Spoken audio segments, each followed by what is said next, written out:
Okay. That's just Hans.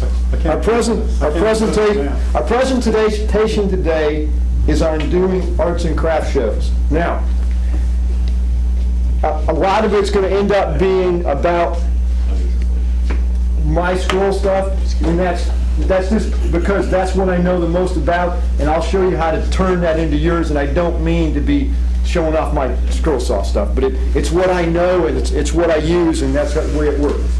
Now, what I say, what I'm going to do is when we get done, we're going to have the basics if you wanted to go out and do it, okay? But what I'm going to start off with is I have what I'm going to call the 8.5 P's of art and craft shows. Okay, and I'm going to put them down, and then we're going to work on them.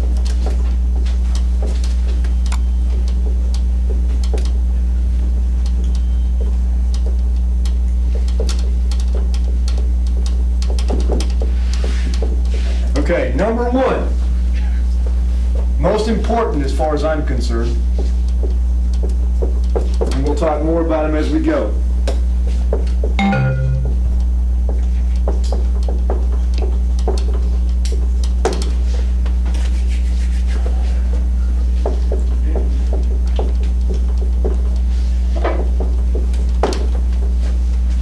Oh, I missed one. I missed the one. I knew I missed it.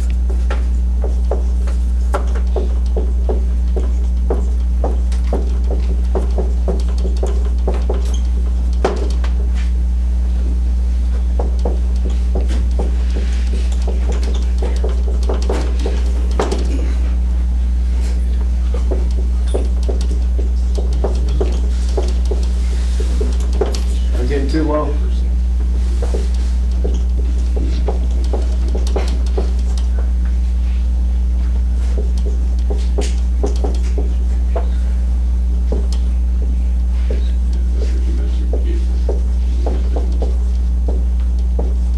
Yeah, Bob took my board for me.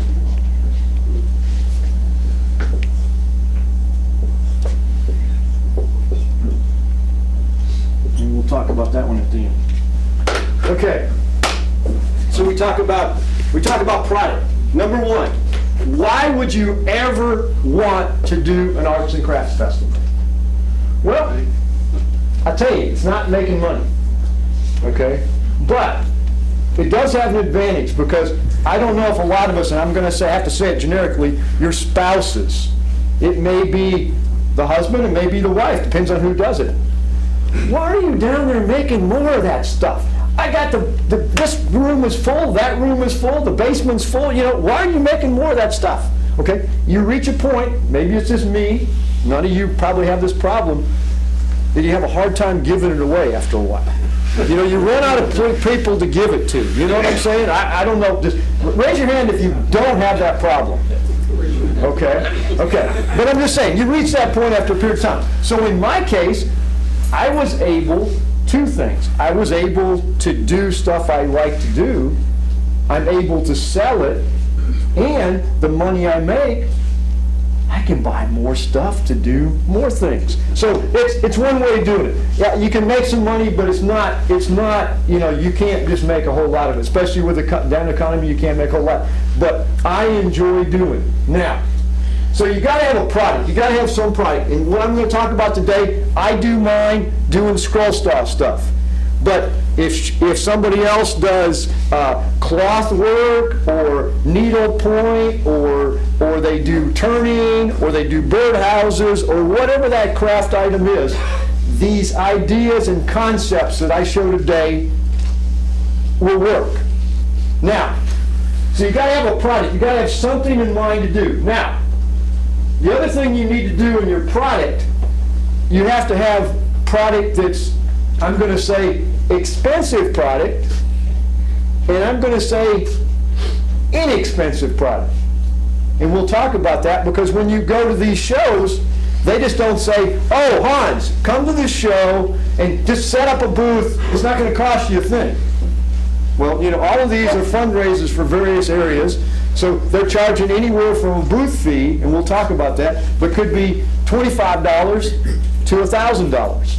for a booth fee. And you've got to cover that if you want to have money left to buy stuff to do other things later on. Otherwise, you just gave money to go to a show and show your stuff off. But anyway, so you need two different price. You need these items that I call the things you want to sell, and then the things that you can sell quickly that I call booth fee. You can make your booth fee on, okay? Now, pre-planning. Pre-planning is a must, and it's very important, because in pre-planning what you need to do is you need to say, okay, I think I'm going to do this. I think, Hans is, it's not going to be that bad. Okay, the first thing you need to do is you need to say, okay, this is what I'm going to do. This is the product I'm thinking about selling. I have no idea what I'm going to do. I have no idea how I'm going to display it. I have no idea how I'm going to set it up. Okay, what you need to do is at least go, people have gone to arts and crafts festivals that are here, right? Okay, but now I want you to go to 2 or 3 arts and crafts festivals with a whole different mindset. I don't care if you're doing wood, you're doing metal, you're doing cloth, whatever you're doing. I want you to go to that show and look at every booth, not with what's in the booth, whether you'd like to buy it or not. How is it displayed? What are they using? Are they using tables? Are they using baker's racks? What are they doing? How are they displaying that product? Or what little innovative things are they doing? I really like that idea. Yeah, that's kind of neat. I like the way they did that. Hey, I didn't realize they could get boxes like that. I didn't realize you could do this. But you're looking at it from a whole different perspective when you go to that show. For those people that have done craft shows, understand what I'm meaning. Because you can learn so much from other people, and that's what I'm hopefully going to show you here in just a second. But I'm saying, so pre-planning, you need to go and say, okay, I'm going to go to a show. Now, the other thing that's very important in pre-planning is if you plan on doing arts and crafts festivals in 2012, okay, you're almost behind the 8 ball. Because there's not many craft shows there's not many craft shows now going on, okay? So you can get that pre-planning, because that's a must, to go and see how people set stuff up and see, gee, that will work for my product, that'll not work for my product, or whatever it is. But I'm already set up for 16 shows for next year, because the thing starts early. But that doesn't mean you can't start and do something in the fall or late summer or whatever, or try. Yes, sir? Paul does the Events 2000 list of all the craft shows in the Southeast. Okay, that's fine. That's not a problem. Like I said, we're going to talk about that too. There's all kinds of ones that are out there. And get on his list. I'm on his list. All the rest of these guys.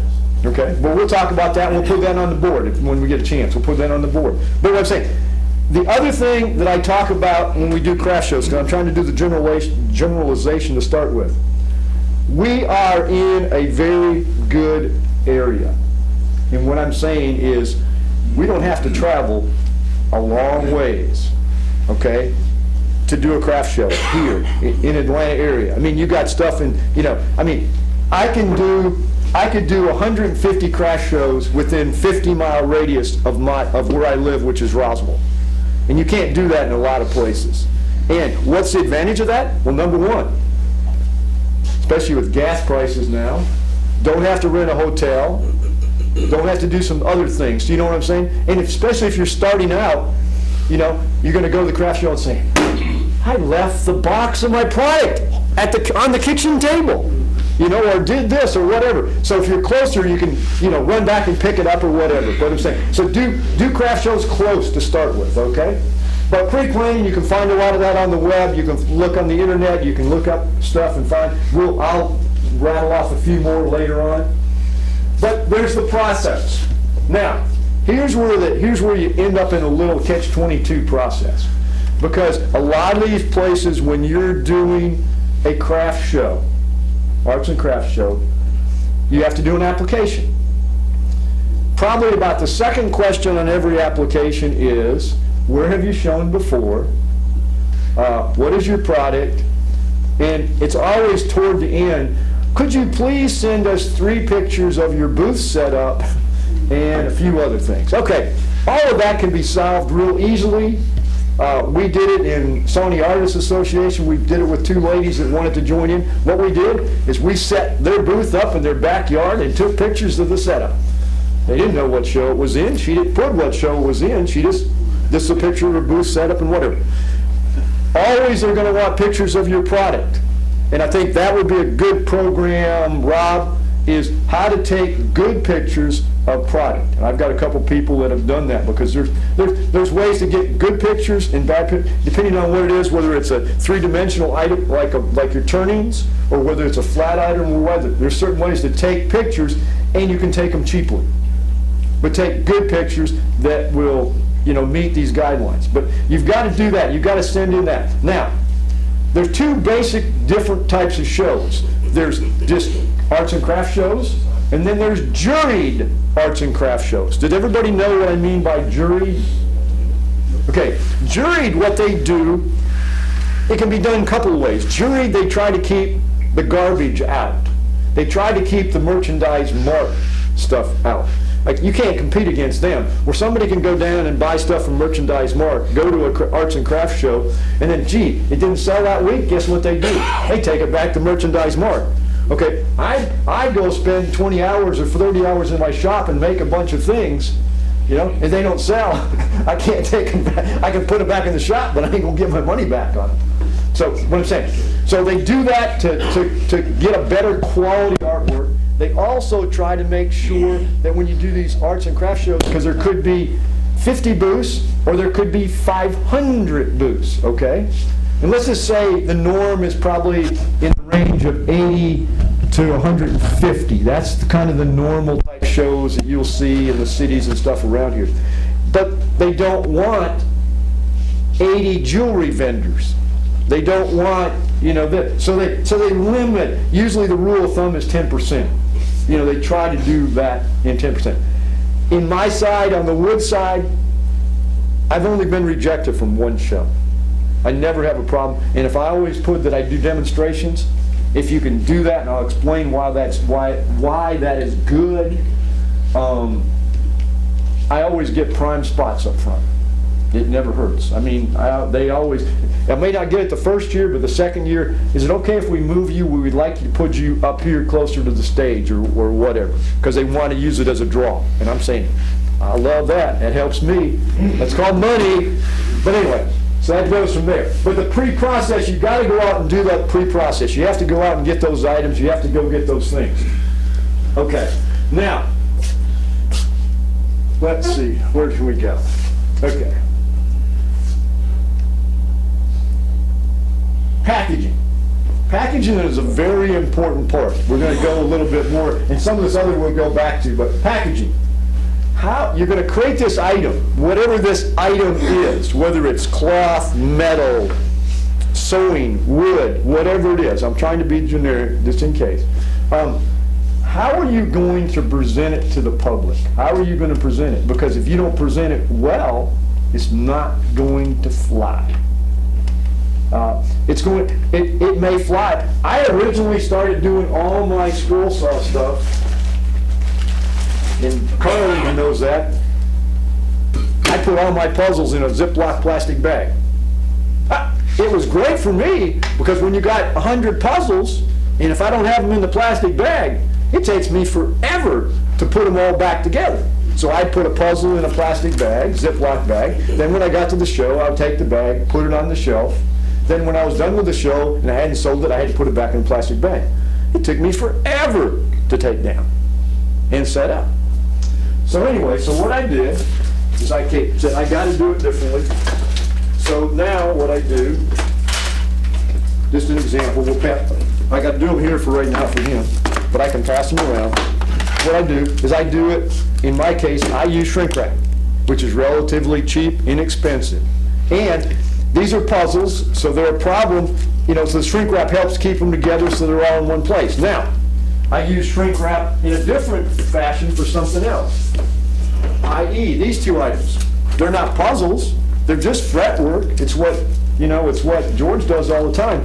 But I used it on this for another thing.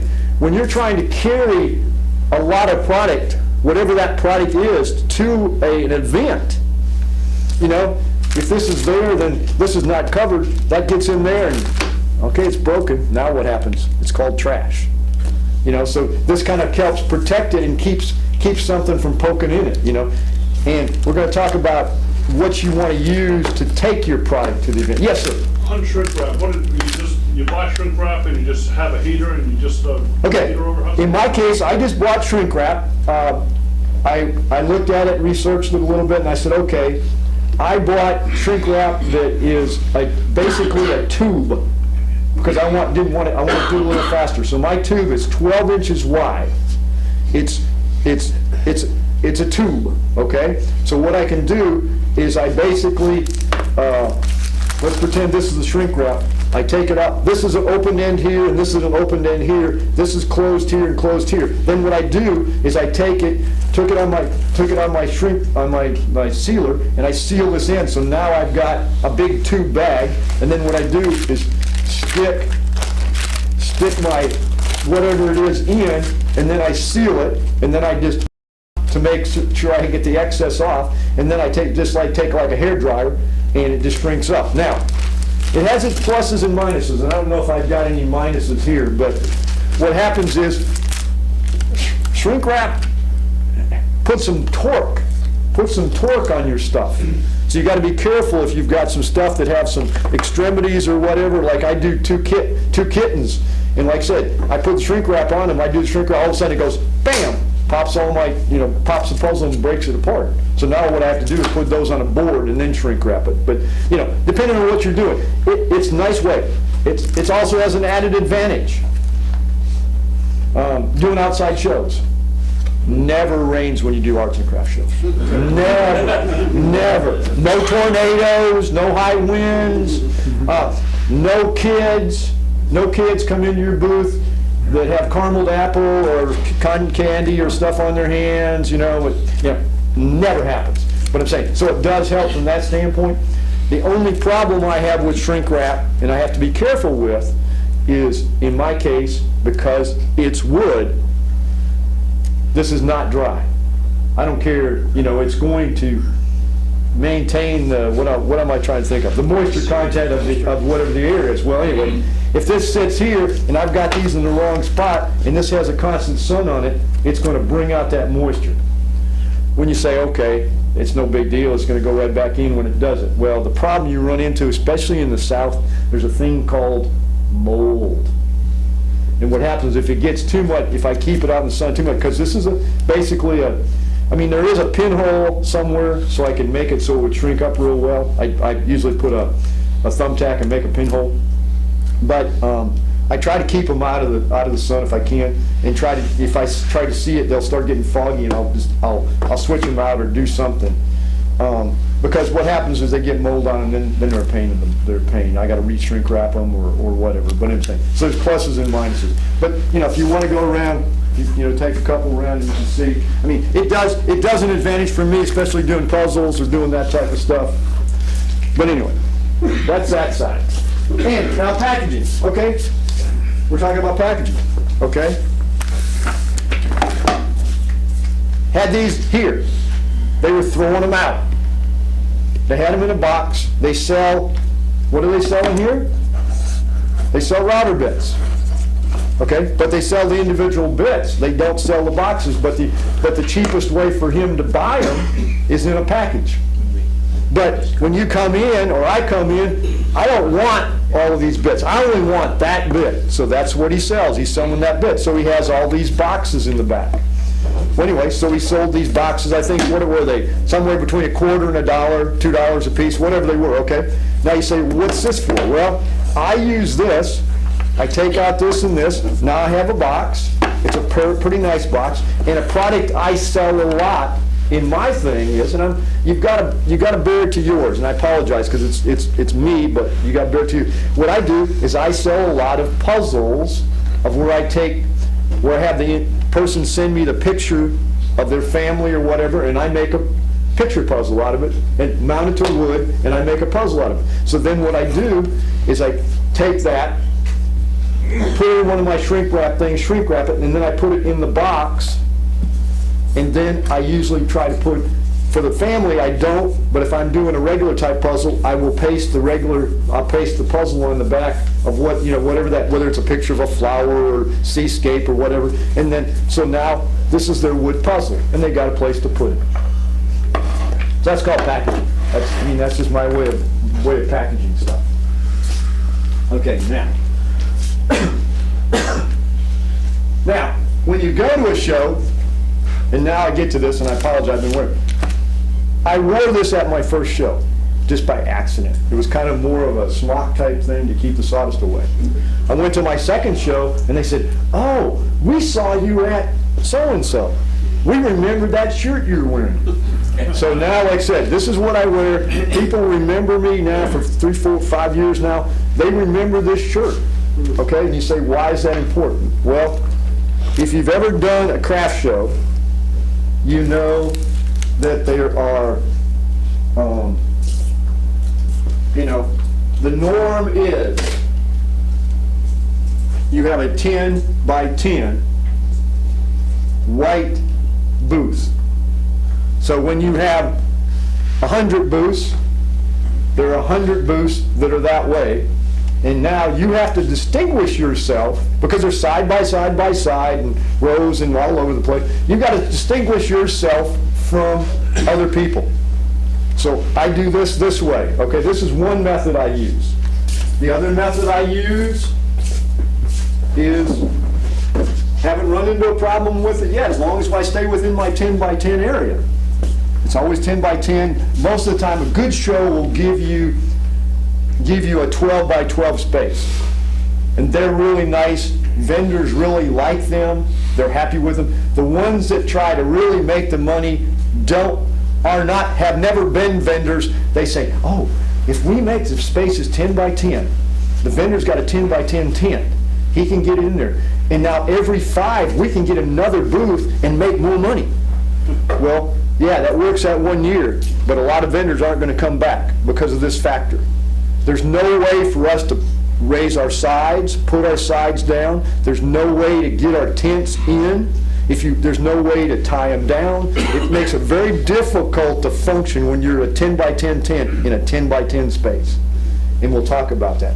This is a good time as any. The norm for a tent, if you're going to go get a tent, and I think, what's a guy that does the trade shows? Brown? Ron Brown. Ron Brown came to me the other day and he says, this was our Christmas party. He came to me and says, "I'm looking for a tent. Where do you got a good tent?" He said, "I went out to," and everybody, about 80% of the tents used, usually ask for white tents. That's normally the rule and the guidelines. It usually needs to be a white tent, okay? So anyway, Easy Up probably has 80% of them are Easy Up tents. And Easy Up tents, to be honest with you, are good tents if you treat them right, add a few twists to them to make them a little bit better. But I had an Easy Up and I put it up about 160, 170 times. It's not a problem. Now, you can buy an Easy Up tent. An Easy Up tent comes with a tent, the poles, the sides, usually a little awning and maybe a place for the banner. Okay, you can buy from Easy Up for somewhere between $400 and $600. But you can buy that same tent at BJ's and Sam's for $179 or $199. It's the same identical tent. There's no difference. But anyway, so if you get an off-season, you can buy there. So what I'm saying, if I was starting off and you don't have a tent, if you're doing an outside show, you got to have a tent. That's just an expense you have to do. But I'm saying, an Easy Up is probably the way I would go. You just have to treat it well, and I'm going to show you some tricks to help you. Now, one of the tricks for an Easy Up is this. Raise your hand if you know what I mean about this. Okay? Easy Ups. Now, Easy Ups have the biggest problem is the way they're made. The way the Easy Ups are made, and I'll have to do it down in this corner or maybe on the side. Easy Ups, when you got your top looks something like that, okay? When it rains, what happens? The rain comes down, and what happens is then this starts catching rain, okay? And it starts catching rain and catching rain and catching rain. And water after a while is heavy. And what happens is they cave in and they implode. You know, if you have a huge rainstorm, they'll implode. So what you do is for $4, these are usually $1 a piece, what you do is you go in the corner of the tent and you stick it under the rail in the top corner, and then you stick it on the rail in the other corner, and this goes up into the tent, and what that does is it props it up. If the water doesn't have any place to start pooling, it doesn't come down. I use these, rain, shine, I always put them in my tent. People laughed at me, that sudden thunderstorm that came up and they didn't do it, you know what I'm saying. But that's $4 to make it a little bit easier. Now the other thing is, let's get this out of the way that I went through. The other thing is if you put up a tent, remember, you put up that tent and across the way is this beautiful glass, they're making stained glass and all that. Windstorm comes up, what is a tent? A big umbrella is all it is. And if you don't have that umbrella tied down and it goes into that stained glass, guess who pays for the stained glass? You do. And so that's very important, and I get real upset with people that don't do it. What I'm saying, and I'm talking weights. This is a 20-pounder, but I would have 3 of these on every corner. I like a minimum of 60 pounds on a corner. So this is one way to do it, okay? This is just the barbells. You could also use the flat ones if that's what you want to do. Now, this is my favorite, is right here.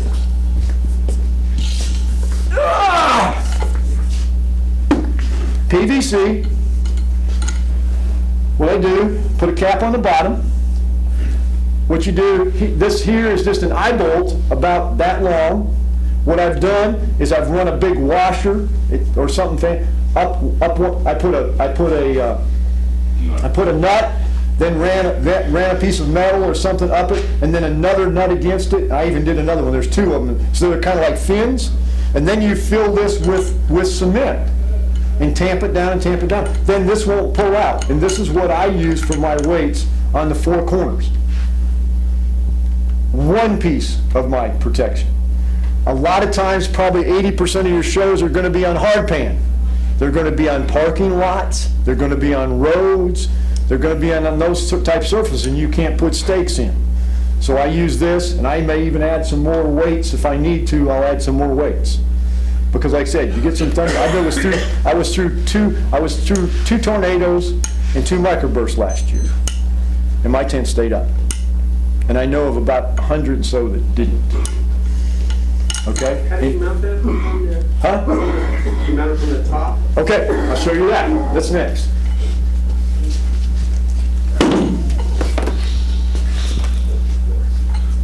Okay, what I do in this case, I've got to go up front here, because I can't hold it up on top of that thing. Okay, what I do is I make a simple thing. In my case, I happen to have a hole in my tent at the top in the corner, and I just put this in the hole, okay? Then what I do is put this through here. See if I can pretend a little bit here. Oops, excuse me. Okay, then what I do is I have a, come up here, Dick, please. Be my tent top, will you please? Hold this up here. Stand over on this side. Okay, now, he's wearing a tent, okay? Now, what I do here is, this is just a method I use I call it an alpine butterfly in that place. Hans, back up a little bit. Okay. Okay, see, then what I do is I put this in here. This is on the inside corner of my tent. Then what I do is I pull down on this to get it. Now, I do not want to lift this off the ground. All I want to do, no, a lot of people hang these from their corners. Well, it's great. You know, it'll do the same purpose. On the ground, it'll do the same purpose, but the problem is when you hang it on the corner of your tent, guess what that does to your tent? It adds 60 pounds constantly on that corner, which is not good for that tent. They don't last very long. Okay? But anyway, so that goes here, and I just, you know, because of this right here, I get a double advantage, you know, the fulcrum, and then what I do is leave it tied off like that. And I have it in the 4 corners, and I have the rope, so it's easy to do, and whatever I do. Thank you. Thank you, Dick. Okay? Need help lifting that, do you? Yeah, probably. Yeah. But anyway, that's one thing to do. That's one thing to do. Now, another thing I've seen, if you've got the ability to do it, The other thing that I've seen that's really neat is most poles on tents, Bob, can we move that sign? most poles on the tent are like this. They usually have a base like this. It's thin. This is thin metal. I'm kind of making it bigger so we can see it. Is it just hooked in? This pole. There we go. You're moving the work. Okay, let me do it over here where it's a little bit bigger. Okay, most poles on most tents are going to come down. They're coming down from the top. And on the bottom, there's a flange of some sort. Okay, of some nature. And usually in that flange, there's a hole. Okay, now the neatest thing I've seen, but I don't have access to it, but some of you may have access to it, the guy did, what he did, and I'm going to do it this direction, he took, I don't know what the proper name of it, he took like half-inch pieces of metal. What do you call it? You know what I'm talking about? Steel plate. Steel plate. He took steel plate and put the equivalent of probably 60 pounds, made this is probably about 10 by 10, okay, square, and he put them together, and then what he did is right here, he bored a hole and then put a screw through that, okay, put a screw through there like that, and then what happens is he lays that on the ground, puts his pole on that, and then he just screws it down. Okay, all that does is raises his tent up, whatever that, wherever that sheet metal is, but that weight's there, it's on the ground, it ain't going nowhere. But I'm saying, great idea. I just haven't had somebody to do that, so I haven't used that. That's in place of that. That's just another way of doing that. But it's very important. Now, I'm probably the worst.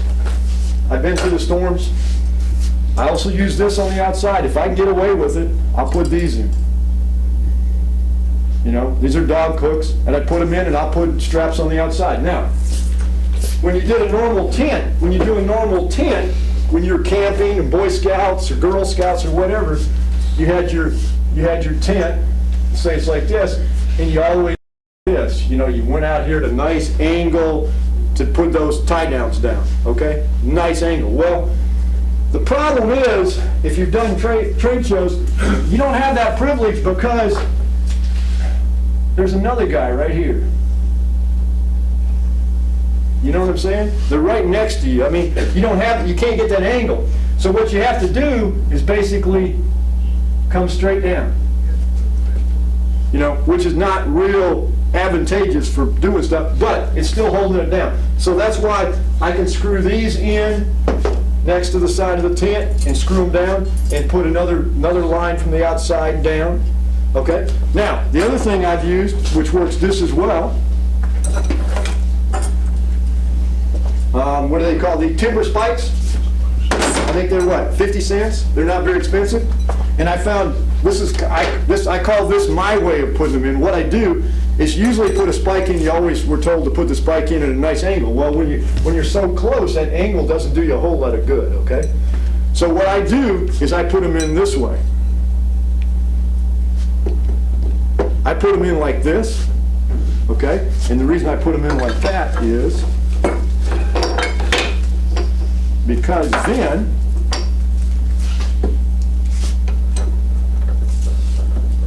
I put my hook in like that. Can you see it? It's hard to hold. But I'm saying, and it's amazing because I've got this at an angle going this way and that at an angle going this way, and then I put this in the middle which holds those two together. It holds it down really well. And it's a cheap way of doing it, if you can get away with putting something in the ground. Now, I like these tie downs. When I first got them, I said, oh crap, they only have them in orange. They were on the bargain table, okay? And they were in orange, and I said, crap, I didn't want orange, I want something to blend in. Best investment I bought. I don't have to worry about anybody tripping on my straps. They see my straps, they know where my straps are, so it was a blessing in disguise.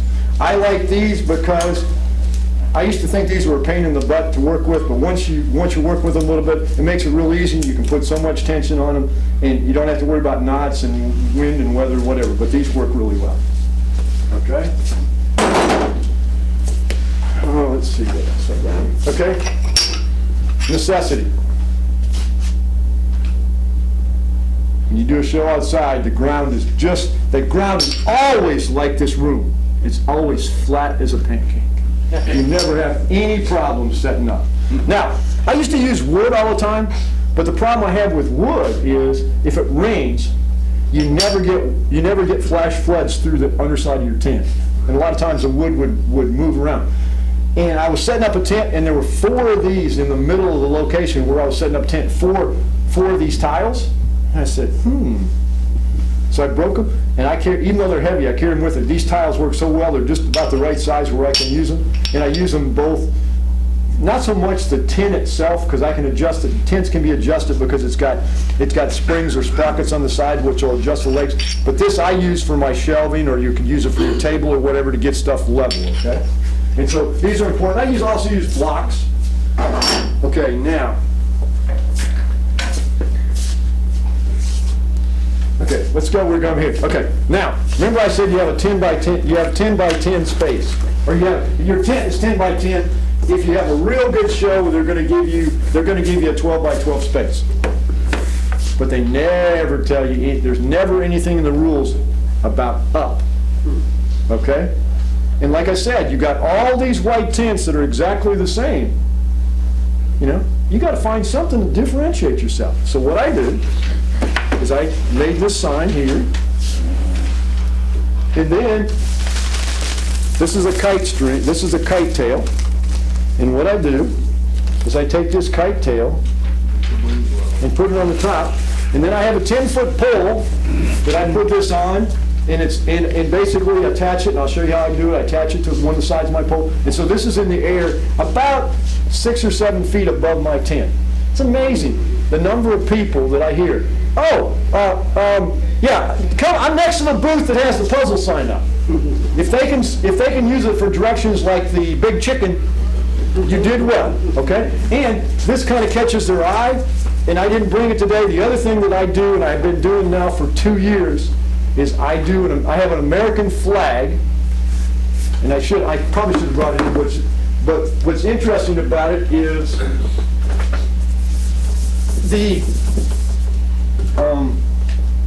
it looks like this. It's PVC.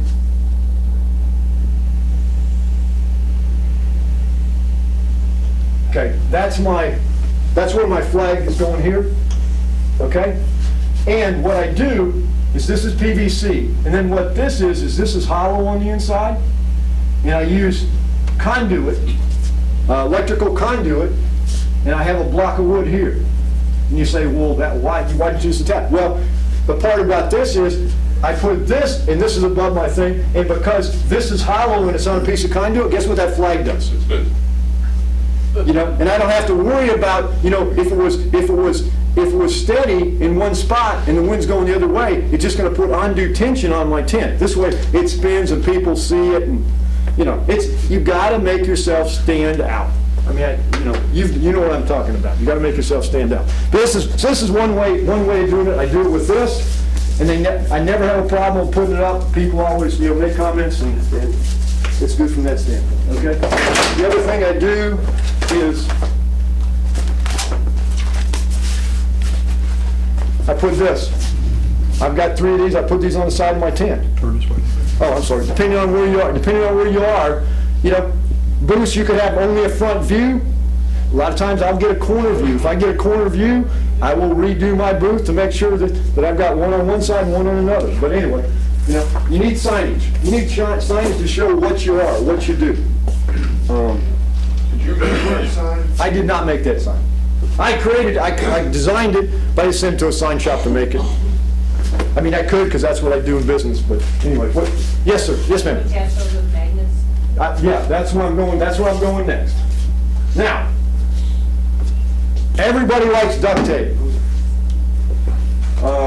Here's masking tape, adhesive tape. Okay, man, that'd be a great way to put that sign on my tent. Yeah, it'll hold. You can probably make it hold for the week. You take it off, it's the worst thing you can do. It's going to cause you more problems than it's worth, because, as you know, all these craft show locations are very sanitary. There's no dust, there's no dirt, there's nothing out there, okay? And you have no wind, okay? If you use duct tape one time and you put it on your tent, okay? You take it off, you got it off. I've taken it all off. The next time you put up that tent, all that dust and dirt sticks on it, and it looks like that black hat that John Deere guy has in the back, that spot. Your white tent will now have a black spot where it is. So, I stole this idea.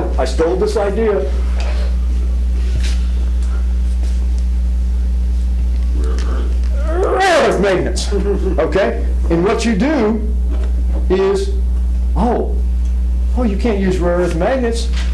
All my, my tent, Easy Up tents are aluminum. They won't work. No.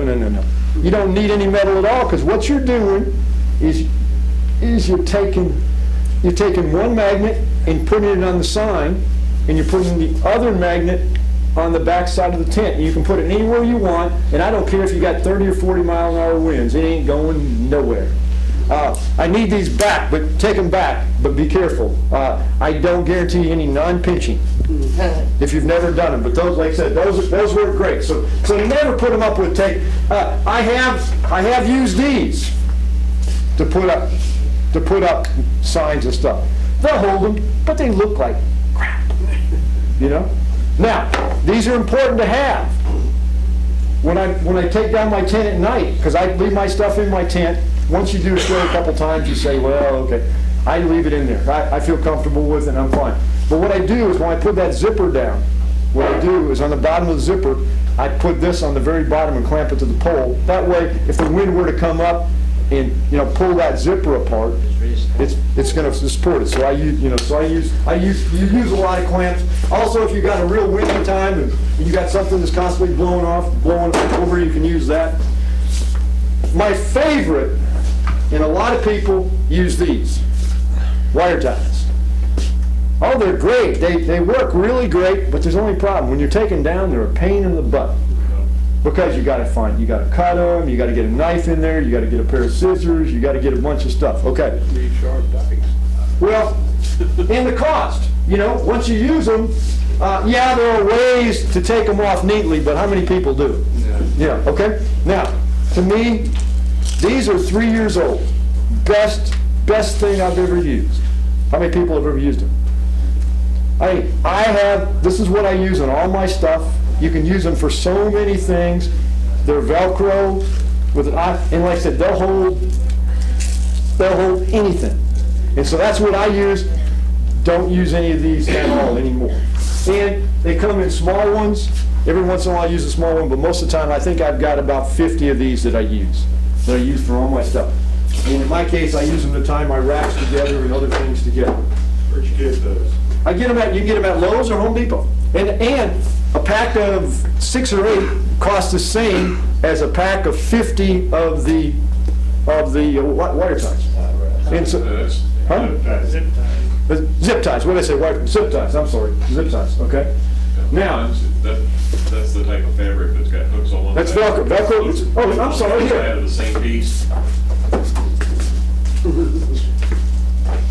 Yeah, they're great. They're great. It makes it easy to get stuff done at the end of the day. It makes it so easy. Now, okay, now we get down to the thing. I may get a little ahead of stuff. Okay, remember, you got to get your product, your tent, all of your tables, whatever you're going to do, your demo stuff and all that. You've got to get it in a vehicle to get it to the event. And if the vent, let's just say the vent's 50 miles away, you don't want to make 5 trips, okay? So you have to think about how you're going to do it. Now, I got tired, I originally packed my stuff in cardboard boxes. They weren't like this, they were long paper boxes, they're really nice.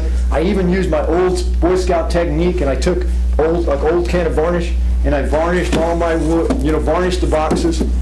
They last for a long time. First 7 shows, 6 of them it rained the whole time. Okay? The boxes were still intact, but it's amazing how much water they incorporate after a while, okay? And I couldn't set them on the ground. I couldn't do anything with them, okay? they were a little bit more difficult in the car. So now what I've done,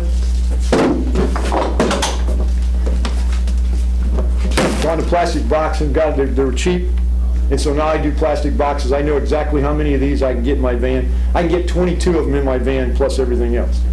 Okay, and I can put all my stuff in them. Now, pouring down rain. Oh, there's two different kinds of plastic boxes. A lot of people have them. You'll see a lot of vendors have the ones where the tops go in like this. You know what I'm talking about?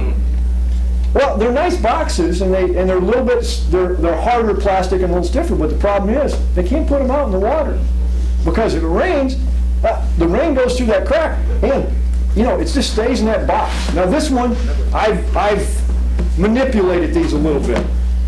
They constantly come loose. These used to constantly come loose on me. So what I've done is I've taken a brass screw and put a hole through, and then what I've done. So what that does, it gives it a little bit more to hold it on, okay? And I can take these, I can pile these behind my tent with product in them, pouring down rain. I really don't care because the rain's not going to get in them. If it's on wet ground, which a lot of times, I don't care, even you got dew or whatever, it keeps your product safe.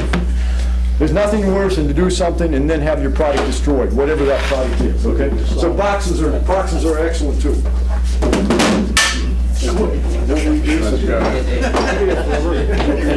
What was that? Oh, you put my magnets up there? Okay, they also work very good for making these type things. What? What do you do with those? This is what I use for scrollers. This is what I use to turn my handle. Hold it still. Can't find it. But anyway, that's what I used to do that. Now, Oh, that's for your blade clamp. that's my blade clamp. And I put it aside. Okay, now, I used to take these boxes, plastic boxes, and I would put, when you go to a show, you've got to have, I'm going to say, the things. You may need string, you need some Velcro, you need some tape, you need some masking tape, you need some regular tape, you need paper, you need price tags. Whatever that is, you always need that type stuff, okay? And what box is it in? Okay, I got tired of that, so that's why I created it. Now, this is not a woodworking experience here, guys, and I know it isn't, and it's not like those things we saw on TV. To me, it's a functional item that's outside, been used and used and used. And poor Rob just got me, I had a downtime in December. This is the time I would probably spruce this up and get it a cleaner. But this is what I use. It's on rollers, okay? But I'm going to take it apart and show you what it looks like on the end. See, my roller's not even working right.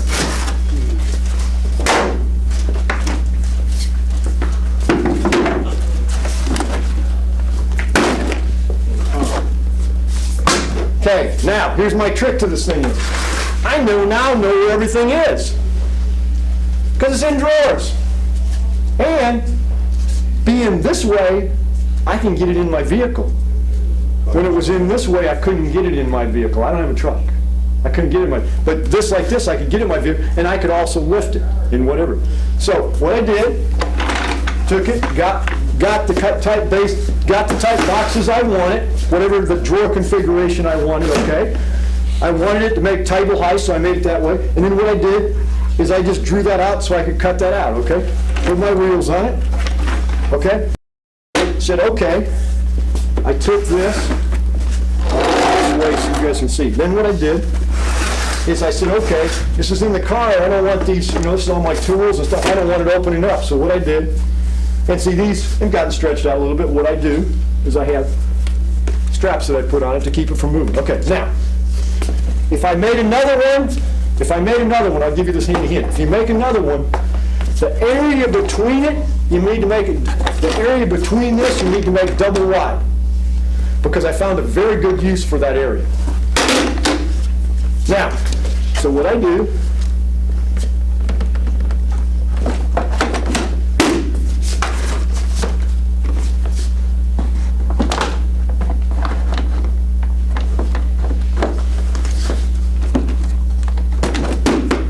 so that's on there. Oh, my fault. It doesn't make any difference, but it's a pain later on. Because I got the straps I want to hide in the middle because I wanted to, you want to look neat.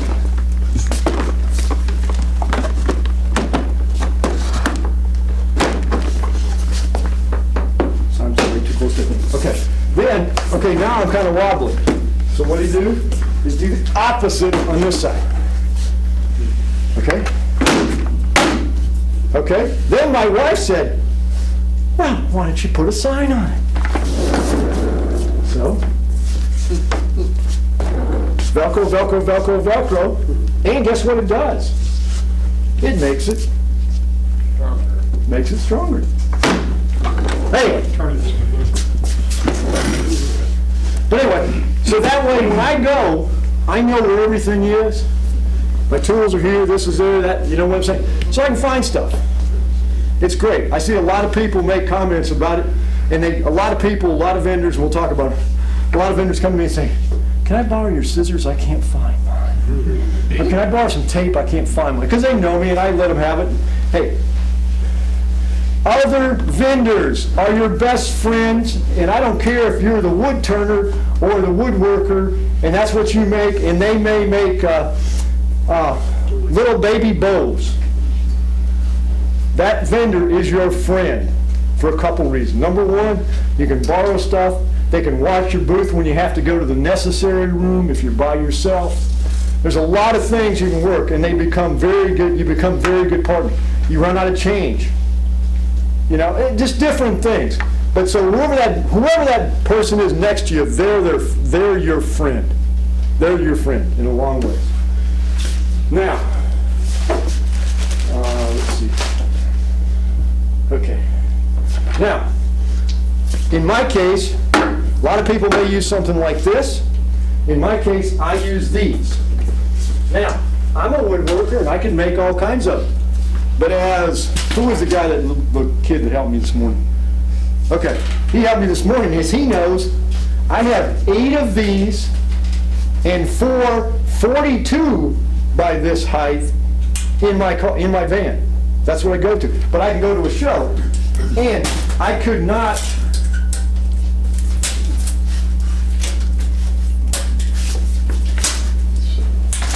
let me get this I could not make that for the price I paid for it. Okay, now the kicker is, little hint, if you're starting, you want to get your stuff first of the month. Go out to Hobby Lobby. This is one place. Go out to Hobby Lobby, sign up for their online. Immediately they'll give you a 50% off coupon. That 50% off coupon is good for the whole month. There's only one twist to it. If you go into the store and you buy 2 of these, you get the first one at half price and the second one is full price. But as the manager told me, I could come back tomorrow and buy the next one. So I went in for 14 days. Hey, okay, how many people can make this for 30 bucks? No way. And if it wears out, I just put a board here. That's my theory in it, okay? I bought the big ones for like 40 bucks. You can't do it. I mean, I couldn't start. And for me, this was my best way of showing stuff off. Oh, I guess I'll put this one up here. Rob's in the room. We'll put this one up, I guess. Rob's in the room. We'll put this one up. But anyway, see, for me, to show off my stuff, presentation, this was an easiest way for me to present my product in a vertical standpoint, so I was able to vertical versus tables, which I can only put so much on a table. I can go, I can go high. And on my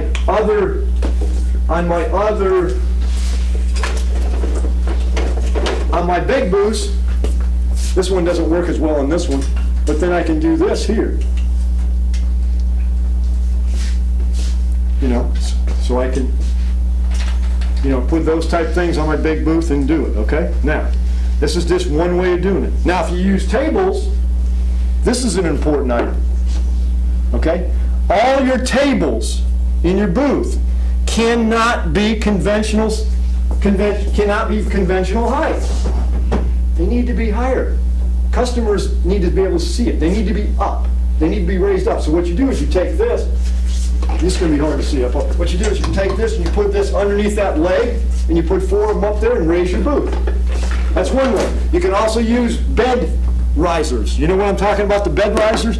They're a triangle, and you can use those to put your thing up. But you need to raise your table up to get it to a nice height, okay? that brings up another thing. Never, ever, ever, ever sit in one of these at a craft show. Never sit in a chair. Never sit in a folding chair at a craft show. Because when you sit in that folding chair at a craft show, stand up. Yep. I'm not eye level to my customer. Customer doesn't like looking down, okay? You need to be eye level with that customer. You'll make more sales, okay? Never take this chair and sit in the back of your booth and read a book. Okay, if you're going to read anything, read something that's in your, what you're doing, what you're producing, scroll pop book, turning book, whatever, okay, if you're going to read it all. Now, I use this because now I'm eye level. And I'm using this double because I'm using it to saw on, okay? I use this chair, okay? Now, another method, I used to laugh why artists always were in, especially painters, were always in a chair like this. But it makes a lot of sense now.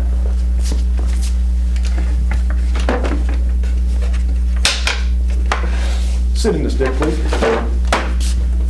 It's very comfortable, and also you're now, It doesn't break. you won't break. But you're now eye level with your customer that's coming up to you. If you had this outside your booth and we're sitting there and talk, you know what I'm saying? Instead of sitting in the back of the booth, you need to be at the front of the booth to answer the questions of people coming in. Because just because your booth is there, people aren't going to come in. But that's why I had it. Then I took this, stay there. And then I said, okay, I got to have someplace. All your partial crows and this. Yes. All right. And see, what I did is I made nothing fancy. I made this at a show. That's why it looks like it is, because I needed someplace to set something, so I did this. I took 2 clamps, and that's where I clamped it. It's become the thing. I mean, it's nothing fancy. I mean, I could have done, you could do screws, and you could do all kinds of stuff, but I'm saying, it gets the job done. It gets me a table to put items, drink, stuff like that on, okay? Thank you. Okay, now, that's just an item I use. Now,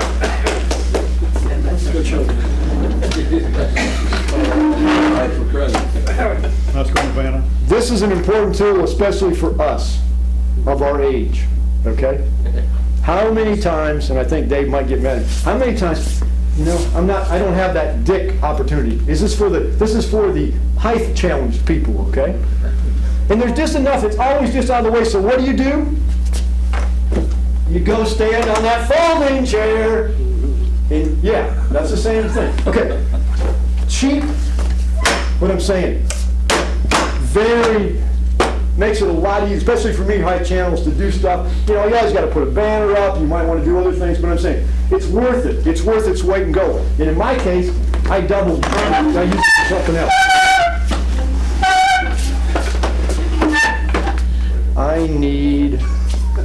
Can I have you, ma'am, up here, please? Interactive.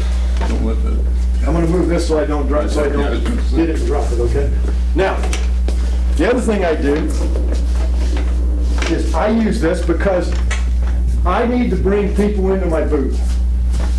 For right now, why don't you sit in that chair for 1 second, ma'am? I apologize, you want to do one thing. Okay.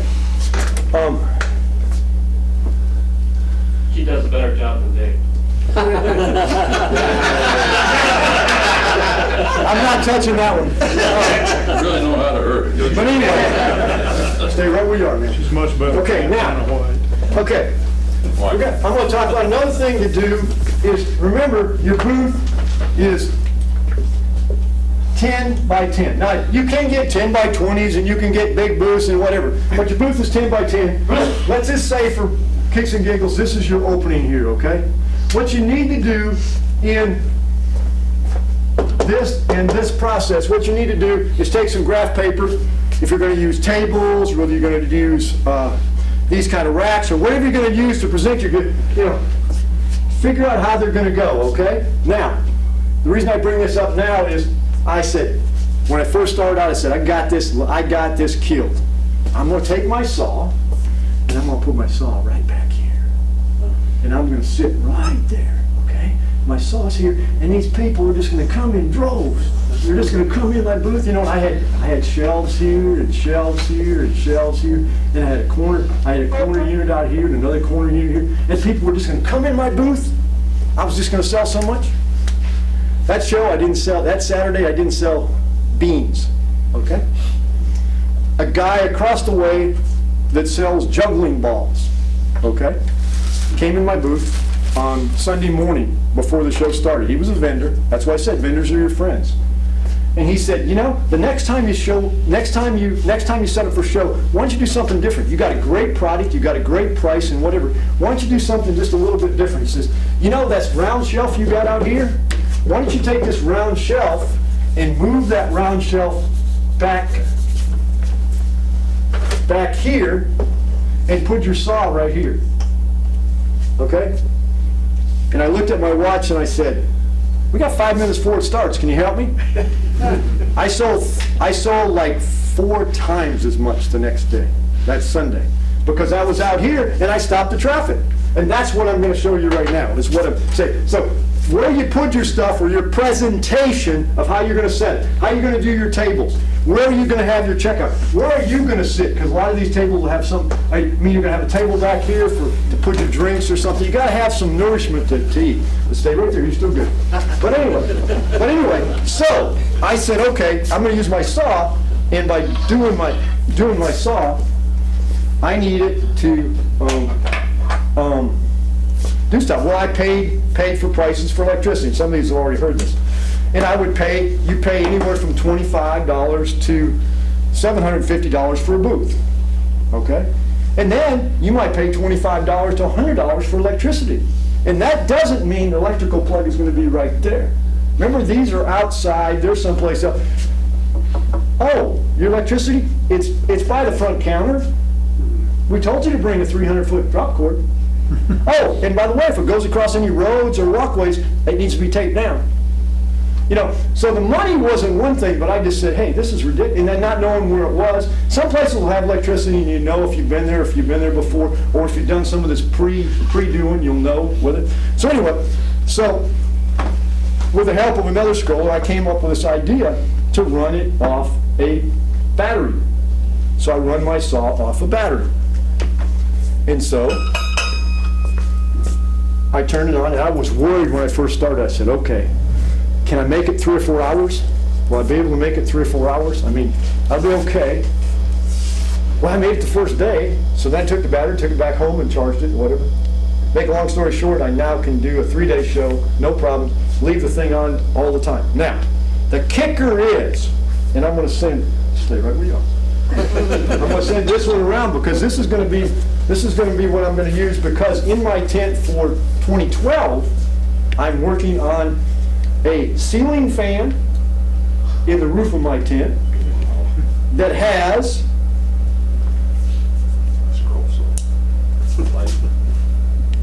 halogen lights in it, and I can run it all weekend. LED lights. With the LEDs. With LEDs. And they got the LED bulbs now for both the, what do you call the ones you put in the ceiling? Huh?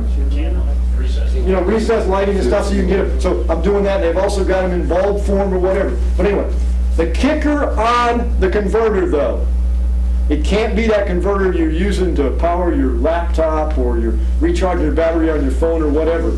Because I said, hey, I got the converter, it'll work great. I plugged it into my saw, and my saw goes. Because, you know, I'm not an electricity person, but you know what happens? It's dead. It only, you know, for a battery, charging a battery is no big deal. You know, it's just charging. You need a continuous feed that'll work. So here's just an example of what I got. I got a different one down here, but I'm just saying, that's my safety, but I'm going to use it. Yes, sir. Is that a marine deep cycle battery? What I did is I had to buy a battery anyway, so I wanted a battery. I didn't need charging parts, so I bought a marine battery. And I put it in the case, which made it real nice to do. Now, the method I'm going to use for this one is this is going on the outside. You know those coolers that have the tops that are a handle and they flip down? Mm-hmm. A battery fits inside that perfectly. This is going to fit on the outside. I can pull the handle up and I got to carry it to carry in and out of the shelves. Where'd you get your inverter pods? These are just bought it at a store. This is just a trip. This one I got from that guy right there. We traded. How many watts is that one? This one is oh, you're passing around so other people can see it. Oh, sorry, I took it. This particular one I think that was 750. this one's 360. This one's 600 watts. 600 watts peak. Okay? 3 days I can do with this, okay? Now, I need you now over here. So what I did, over on this other side, please. And what I did, remember I brought this the stool for the height challenge people, okay? Well, I found out you got little kids. Okay, you can step up one step. I let the kids step up, and in most cases I say, okay, they put their hands right there so I know where their hands are, okay? Now the kid can see, because I'm giving away free puzzles. In my case, I give away free puzzles. The other booths laugh at me when I give free puzzles away, but what happens is those parents don't let their kids go anywhere, and I don't have a box where they just pull a free puzzle out. They gotta watch me make it.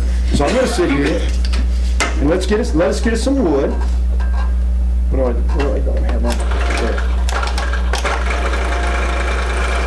Let me get a block of wood for you. I'm getting a block of wood for you, Becky. I'm gonna make you a free puzzle. Wouldn't you like that? And see, because it's a free puzzle, I can haul people in that are walking past my booth and I'll say, son, would you like a free puzzle? Or girl, would you? Oh, I need a girl in a purple dress wearing an orange hat. Is there one out there? And I'll get people to come in. And they say, Carl, how many people average do I have in front of my booth? Between 10 and 20. Okay, now, here's your puzzle for you, Becky. And what I'm gonna do, this is what your finished puzzle is gonna look like, Becky. Okay? Now, I'm gonna follow the imaginary lines on there. Do you see the imaginary lines, Becky? Yes. Now, Becky. You're supposed to go like this, Becky. Okay, now, so what I'm gonna do, hey, I get that, I have no problem. So what I'm gonna do is I'm gonna cut this puzzle right away, and since you're watching me, it should be real easy, Becky. Are you ready? Here it goes.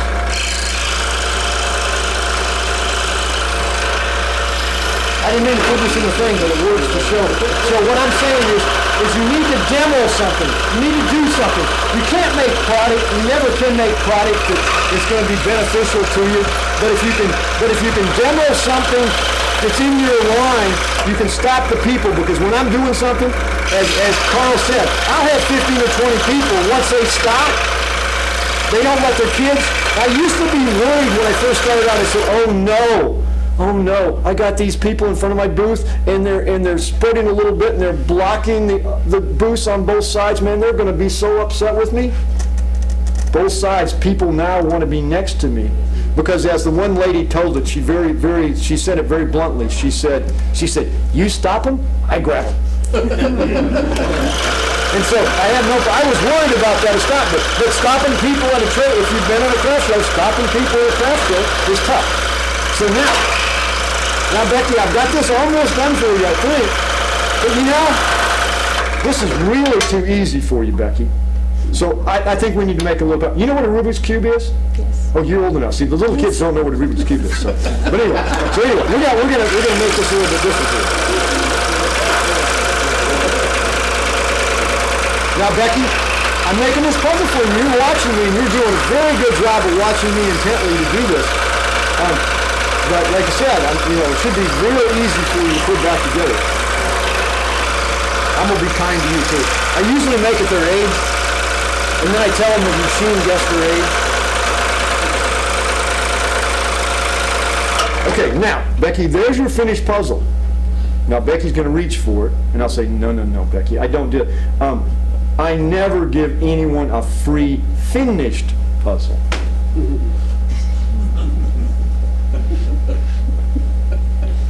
Okay, Becky, put your hands up, Becky. Need both of them. And there you are. Thank you. But anyway, what I was trying to say is I use the chair, which allows me to get the 4-year-olds and 5-year-olds up so they can see. If they're down there and they can't see anything, they don't want to look at you. But if you can get them up here and they can watch, and then in most cases, kids, the right height, I have them put their hands there so I know where their hands are from a safety standpoint. Because, kids are going to grab it, okay.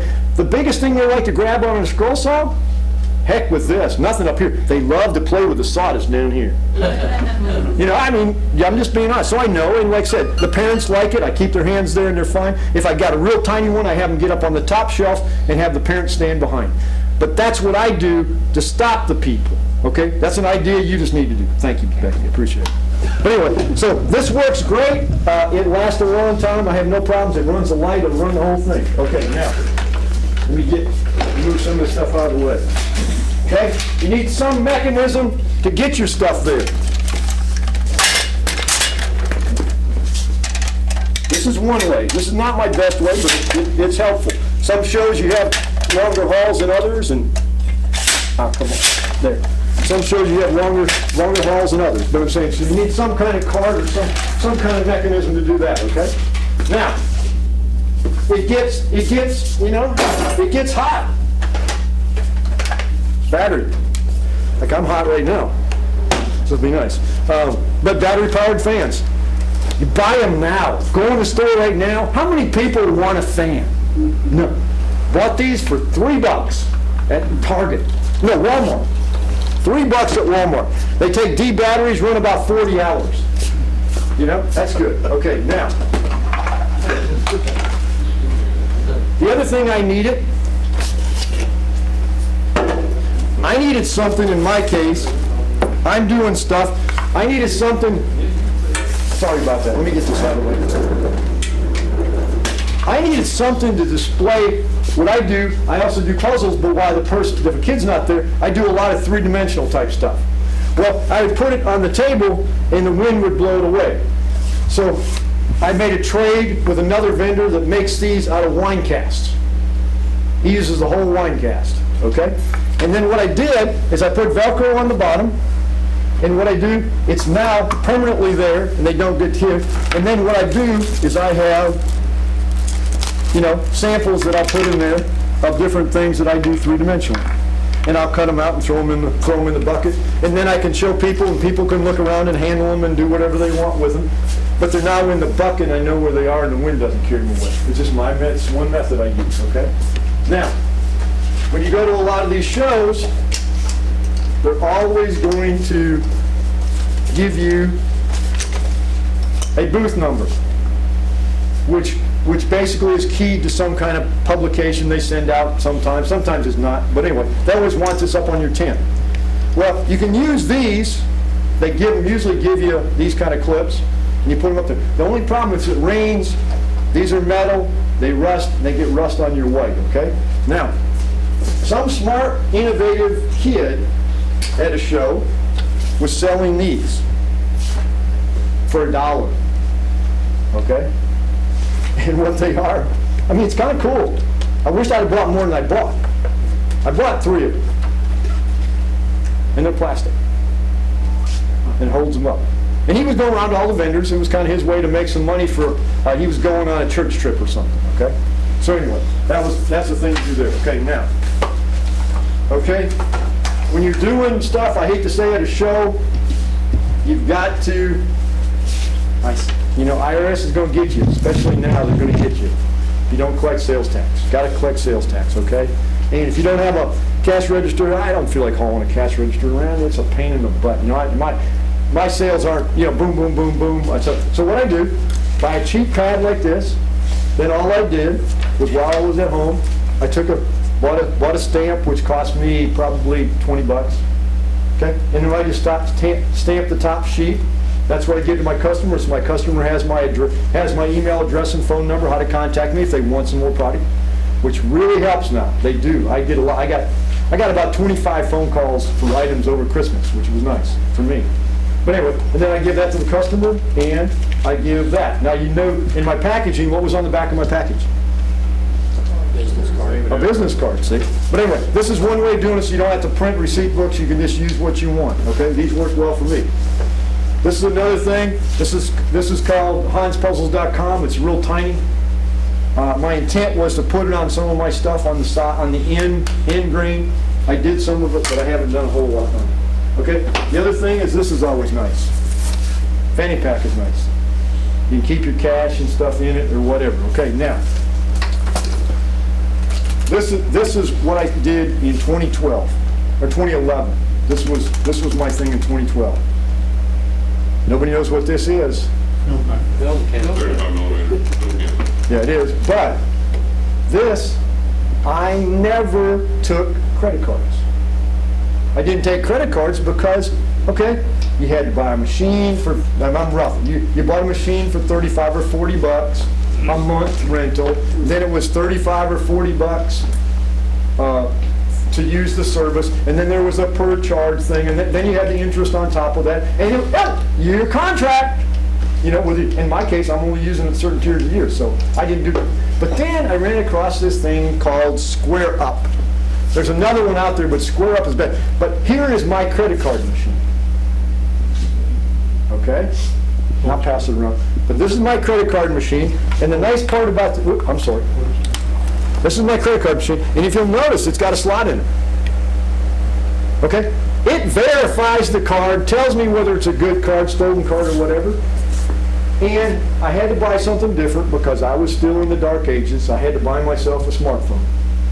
But what it does, and I won't plug that in because it just keeps airing and doing stuff if I do that, okay? And there's an app called Square Up.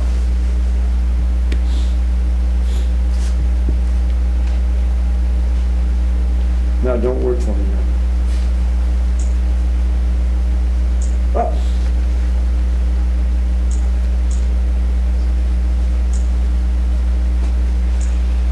Okay. Can you see that? I got it, yeah, it's still, I got it. Tilted, slide, yeah, I got the light. Am I going the wrong way? No. Go right there, right there. Okay. What it does is, my cost is $2 is 0.0275 a transaction. No transaction charge. If I make one charge in December for $100, and that's all I do for the whole year, it's going to cost me $2.75. That's it. Because this piece of equipment was free. This piece of equipment goes right here like this. Let me see if I can get it. Can you see that right now? Okay, now watch.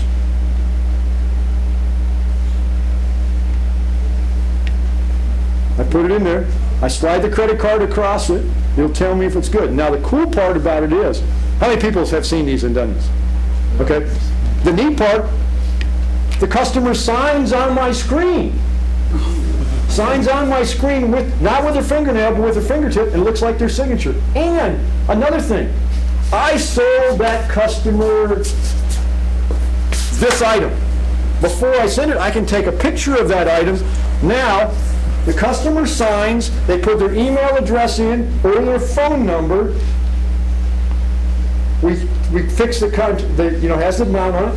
They press send, customer presses send. Immediately, it takes and sends a receipt to that customer. And if the customer sends it to their cell phone, they get it right then on their cell phone, immediately, that receipt, with a picture of what they just bought. Okay? What's the product called? It's called Square Up. It's called Square Up. A great product. I was a bit leery to start with. Very easy to set up. They start off with only allowing you to charge about $1,000 a week. And then as they learn your history of chargebacks and that type of stuff, they can increase that. I have no problems now. Now the cool part about this is, I don't have to fill out any paperwork on the charge receipts. I don't have to send in a monthly charge thing. I don't have to send, okay? I do this on Saturday, my money's in my bank on Monday. I do it on Sunday, my money's in my bank on Tuesday. They take out the $2.75, send me they send me an email and tells me exactly what they took out and what's in and everything. Yes, sir? Did you get any kind of printout for yourself, for, like you said, the tax purposes? It's on here. I've got it. It sends me an email. It sends me an email of every transaction and what's there. I've also got the receipt that I did it on, but I'm just saying. But great thing. And I needed another one for my wife. Called them. They sent me another one of these. So now, Who do you call? huh? Who do you call? Square Up. Oh, that's the name of the company? Square Up is the name of the company. But this is the credit card machine. This is what you slide the card in. Well, you said it didn't cost anything. It doesn't cost anything. How did they make any money then? They're charging you the Transaction fee of .0275, which is a little higher than if somebody has got a credit card. Not that much. When you put it on paper, I used to debate this. Oh, my interest rates. What's your? Oh, it's it was 2.45 or 2.30 or something. And then, yes. Sorry. And then they had, oh, you had a transaction fee of 50 cents, or a quarter, or whatever it was. I have no transaction fee. Okay, then I said, okay, let's do a little game here. We're gonna do a $1,000 transaction. We do it in January. Okay? It cost me, what? $27.50. That's it. I'm done. We gotta figure you up. Let's see. You got this much for the lease, this much for this much for that, plus a transaction, and you gotta multiply it times 12. It was like $27 to about $800. You know, which way should you go? I don't care if my interest rate's a little bit higher. Okay? But anyway, great deal. I never took credit cards. Didn't think I was missing stuff, but I was missing stuff. The people. Yes, sir. It's actually called Square Incorporated. Square Incorporated? Yeah. But Square Up is what I said. If you put Square Up, it'll come up. It works on Androids and iPhones? It didn't? Huh? Yes, it works on Androids and Apples. Works at $2.70 per transaction or per month? That's my interest rate. That's my interest rate. Per 100. Per 0.0275 is the interest rate. What do I do with my, there it is. Do they sign with a stylus or anything? No, they sign with their finger. With their finger, right on the thing. I mean, I do a transaction, but I don't have enough to do a transaction on it. Okay. But anyway, that, and that. Okay. Handy item to have, bungee cords. Bungee cords are always a handy item to have. Calculators are always handy to have. Great invention. I saw somebody do this. This was so cool.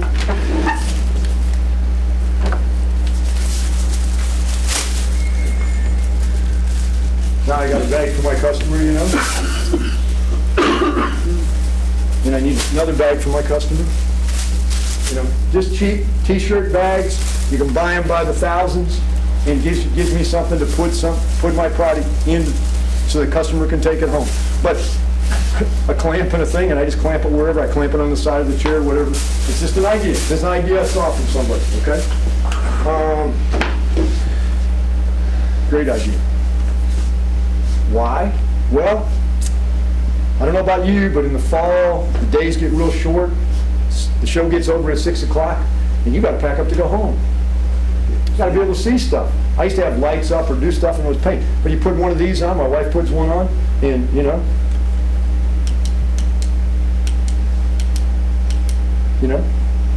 it's now right. The information is right where I want it. You know what I'm saying? So these are great. Let's see. Okay. Very important. Make sure you're hydrated when you're doing a show. Make sure you got your own food. Yeah, you can buy food at the store. You can buy food at the show. It gets awful expensive after a while. It gets awful old. You know, a couple sandwiches and stuff and snacks or whatever, and a little cooler and a drink is always a good idea. Okay? Now we get down to, that's presentation. How are you going to present the stuff, okay? We'll do one more thing. Do this here. Okay, remember I said you need to like your booth people? The lady that normally is next to me most of the time is a potter. And I end up with those in my booth a lot. She makes them, puts them in my booth for me. She even makes them as puzzles. But now, I fixed her racks for her. I've done some stuff for her. She takes some of my cutouts and she does pottery out of them, but I'm just saying. So, you know, we do stuff together. So I have my business cards over. Business cards are cheap. You're looking at about $35, $1,000, and, you know, you need to have them around in your booth so people take them or whatever, okay? Now, remember, I'm giving puzzles away free. Okay, now, and I got to pay a booth fee. Where that booth fee is. So one time, I couldn't figure out what it was. All of a sudden, I wasn't there. My wife was there. There was this little kid. They came up. It was in a street. We were on a street, and the father stopped about where the back of the door is, and the kid came up to the booth.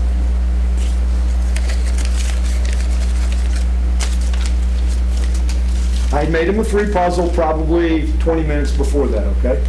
He comes walking up to the booth like this, and he said to my wife, I wasn't there, he said to my wife, he said, this is not for the puzzle. He was probably about 6 years old or 7 years old. This is not for the puzzle. This was for the fun that Dad and I had putting it together.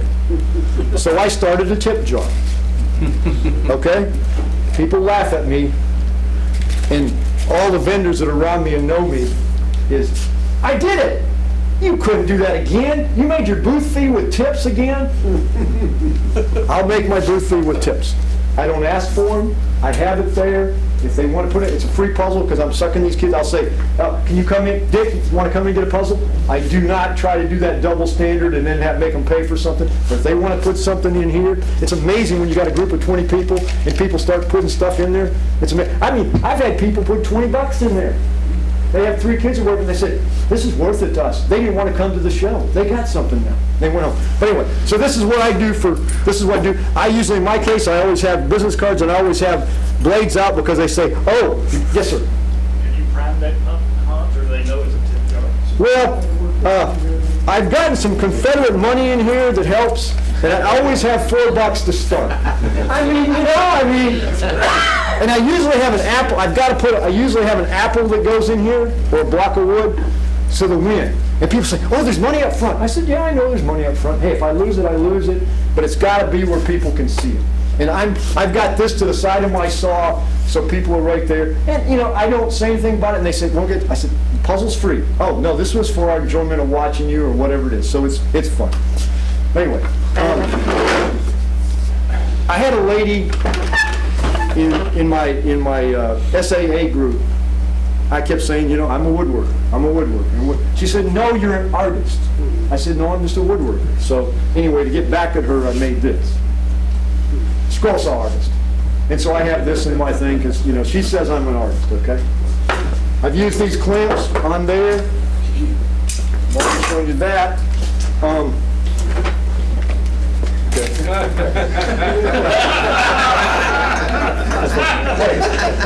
I know all of us have wood. I know all of us have stuff that we can make. You're going to have something you need to prop up or whatever. But these are a lot easier.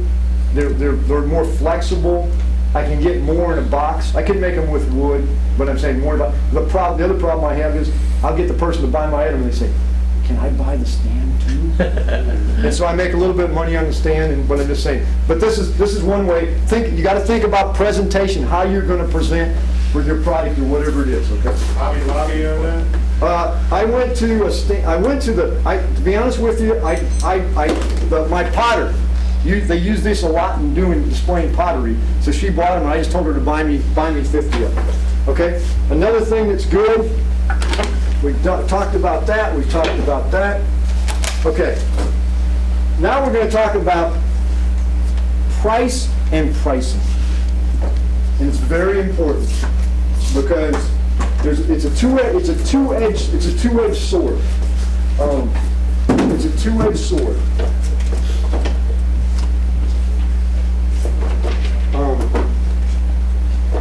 And I'll give you an example of that. It's a two-edged sword. I had about 6 of these, and I made them, and I'm trying to sell them. I'd done 5 shows. They hadn't moved at all. Hadn't sold the first one. People looked at them, hadn't sold the first one. Don't laugh. I had them priced at $45. Okay? Didn't sell the first one. I was getting tired of seeing them. And so I said, I was in the process. I had this out, and a lady next door who I didn't know from Adam's House Cat, who was a vendor, said, what are you doing? Well, she did stained glass. I said, what are you doing? I said, I haven't sold these in 6 shows. I said, I'm going to just reduce them so I can get rid of them. Get my money, get some money out of them and whatever. She goes, no, no, no, a big no. I said, what am I going to do? She said, raise the price. And I said, raise the price? You got to be kidding. And I said, here, price them. Okay? I had them at 45. She raised them to 95. The first 2 hours of the show, I sold all of them, and not to the same individual. At 95? At 95. Not to the same individual.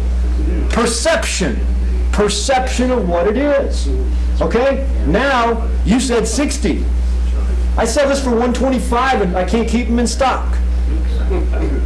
Okay? And like I said, all of us know, you know what I'm saying, it takes time to do stuff. It takes me a few hours to cut this out, as George knows. But I'm saying, so pricing, you know, pricing too high or pricing too low is just about as bad as pricing too high. You know, I'm just, you know, these I sell at 25, I have no problems with them. You know, these, I have no problem. This is Air Force, and since Rob is in here, I'll price this at about $100 for Rob. No, but if I price these at 60, I have no problem selling them at 60. Okay? But, like I said, I think it's worth 60. But perception, if I sold this for 15, people think it was cheap. What's your rule of thumb for pricing something? I price it high. I price it higher than, I used to price it low. Low was my standard all the time. But pricing is very difficult. Now, I'm going to ask a question. Stay right where you are. Okay. This is a new item. I brought it today for a reason. Took me about 4.5 hours. Okay? You're kidding. Yeah. Okay. What should I sell? What should I sell it for? Just give me an idea. I know what I think I'm going to sell it for. I just sold one for $350. $350. Okay. Anybody else? I think I'll say 250. $250. What do you value your time at? You can't. As all of us know, you can't get what your time is worth. I mean, you do that all the time, right? When you sell your stuff, you, Yeah, oh yeah. yeah. And you can sell it a whole lot better high than low. Right, and it's easier. I'm probably going to sell it for $150. I'm going to try it and see if I can't keep up. It's called supply and demand. If I can't keep up with demand, I'll raise the price. But I don't want to sit on them for, you know what I'm saying? If I raise it too high and I got a bunch of them, you know, it's just one of those things. So anyway, so pricing, I'd rather be on the high side than the low side, because you can always have shows don't like it, but I'm going to say, hey, 10% off on 10% off today. Okay, now the other thing is beware. A lot of people will come up on Sunday, 2-day show, Saturday and Sunday. They'll come up Sunday at 4 o'clock and say, oh, the show's not in. You're selling all your stuff at half price, right? And like I look at them and say, no, I've got another show next week. You know, it's like they think, you know, everything's got to be gone so they can get, you know. So don't do that. The other thing that I don't do, if it's broke, it goes in the trash, or I give it away to a kid. I don't sell anything that's broken. I give it away to a kid. I may have glue and I glue it back together. Another important thing to have, especially in me, toolkit for your item, just in case your saw breaks down. This is what I need to fix my saw or whatever object you're doing or whatever. If you're selling, another thing, if you're selling cloth or whatever, bring a sewing machine. If that's what you use, you know, it helps. It makes a big difference. Let's see what else, if I got anything else. But price and pricing. Oh, very important. Very important. You can do whatever you want. I tried to do fancy tags. I just couldn't keep up. I mean, I run these and can run them through my printer. And everything in your booth needs to be priced. Yes, sir. All my stuff, I make a nice special little booklet and everything, and explain things, and handmade, signed and dated, and one of a kind, and it really helps. Yeah, like I said, maybe that's something I need to go to, but I just hadn't got to that point yet. But there's two reasons. Number one, people don't buy stuff if they don't know what it is, and 60% don't want to ask because they say, "Well, I don't want to." Yes, sir. You put the price where they can see it, or they have to pick it up? I usually put it so they have to pick it up. And they usually look at something and I'll say, oh, the price is behind it, or it's on it, or whatever, you know. Sometimes I put it where it can see, but a lot of times I like to put it on the back because it just you know what I'm saying, it just makes my display look funky. But price everything, because if you don't price it, people don't buy stuff that's unpriced. Just like when you go in the store, I guess this is free, it's not priced. So you gotta price stuff. Another thing, if you happen to have power, a cord like this is very handy. Why? Tells you got power. Because it'll tell me if I got power there.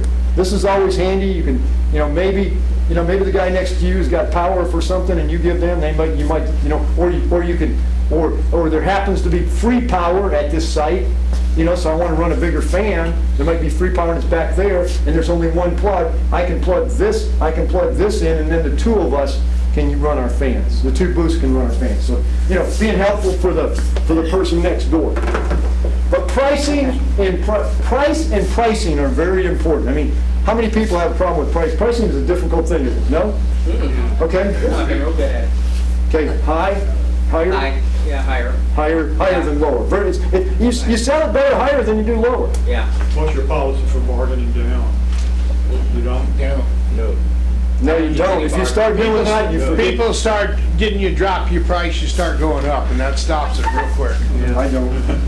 I mean, well, I'll give you an example. I'll give you an example of this. I had a Noah's Ark. It was $125. I had it on the thing. Had a person come look at it. They really liked it. They came, this is my booth. They came out of my booth. They walked down here, walked about where that wall is. They hesitated. They turned around. Another group had gone in, grabbed it, and took it to my wife to buy it. It was gone.